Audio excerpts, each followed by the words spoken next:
Hey guys, so we've got the 96 Vspec Champion Blue LM in here, and it didn't take too long to start doing a little bit of upgrades on this bad boy. So we've gone ahead and kicked it off kind of with the basics. So we've installed the Nismo intercooler along with the Nismo intercooler hard pipes or intercooler piping. So we've got that, bumpers off. The Nismo core measures 3 inches, and as far as the depth goes, so it's about 1/2 inch larger than the factory intercooler. So not a bad idea to do this. It looks a hell of a lot nicer as well. And then we've changed, the old hoses with the intercooler hard pipes as well. Along with that, as this GTR for some reason was missing the factory boost solenoid, so we've gone ahead and installed a Greddy Profec boost controller. We've done the Apexy twin power intakes, and we've also added the PRP, the Platinum Racing Products R35 GTR coil conversion. I know on the RBs, the factory coils aren't all that great, especially when you start turning the boost up.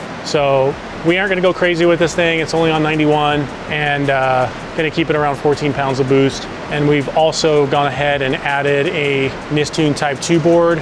We've done that with the R32 ECU. So we were able to find an R32 GTR ECU and make the modifications necessary. Pretty basic, nothing crazy there. And done the Type 2 board. So in the future, if we wanna add flex fuel and do a kind of standalone setup with the factory ECU, we can kind of string it on a little bit longer, convert it to the Z32 N62 maps as well. So I'm gonna go ahead and lower it. We'll take a look what we've done under the bonnet, and let's get this bad boy on the dyno. All right guys, so in the engine bay, we've gone ahead and you got one more pipe here that goes to the plenum off our charge pipe. We've added our Greddy solenoid and brain off over here on the strut tower. You can't see the R35 coils, but we've got this really bitchin' carbon fiber coil cover. And then we've gone ahead and got our Apexy twin intakes installed. We are keeping the duct. This will help with function, of course. So as the car is moving, you get air that goes in and blows cooler air instead of having the hot engine bay air. So that'll help evacuate, keep that all cooler. So the next stop for this thing will be on the dyno, and we'll get it all tuned up and see what it makes.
All right guys, we have wrapped up our dyno session on the GTR. As usual, things always go perfect on the dyno, so we actually fixed and found several boost leaks while we were on there. And again, a big telltale of that, as I mentioned before in a previous video, is you will see the AFRs go super rich, again, because it's a stock ECU running the draw through MAF setup. And with the boost up, if it keeps just getting richer and richer, we know there's something going on. So after like 2 or 3 pulls of seeing what's going on, we did a smoke leak test on this bad boy, and we found a couple of boost leaks, pretty significant ones.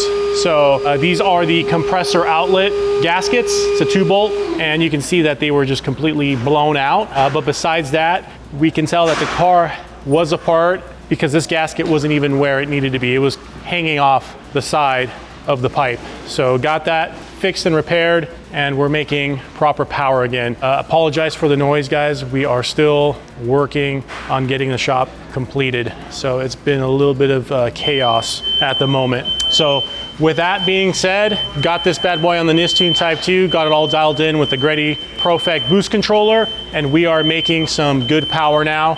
91 octane, not going crazy with it. Stock turbos, just basic bolt-ons on this bad boy. So let's go take a look at that dyno chart. All right, so here we have it. Even though with a massive boost leak and no boost solenoid or anything for boost control, we were making about 7 pounds of boost. But take a look at the AFRs. Super, super rich. We're right in the 10s, almost all the way through. So not only does the power look bad, you can tell that it's not happy. So after we fixed all of our leaks, got it dialed in, 14 pounds of boost, conservative timing, we're at 320 wheel and 286 foot-pounds of torque. So this thing is gonna feel a hell of a lot better. So until next time, this is a wrap. Now it's time to focus on another R33 GTR build.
Hey guys, so we're wrapping up Gary's 2013 GTR just for calibration, and it's already had Ecutech on it. We've just updated the race ROM version to the latest version, but the 85 car speed density. It's got the HKS blow-off valve, charge pipe kit on it, 3-inch intakes, you know, your basic exhaust stuff and upgraded fuel injectors and whatnot. So really, really good setup. The best thing that I love about this thing is the livery on it. So it's really, really nice. It's definitely a head turner. So you'll be able to see that. You've seen it on our Instagram pages and now on our channel. But nonetheless, car did really, really well. 644, almost 645 wheel and about 620 torque. So another fantastic little setup, and got it all dialed in. So we cleaned up a few little things with the previous tune that was on there, nothing serious. Now we know everything's as good as it can be.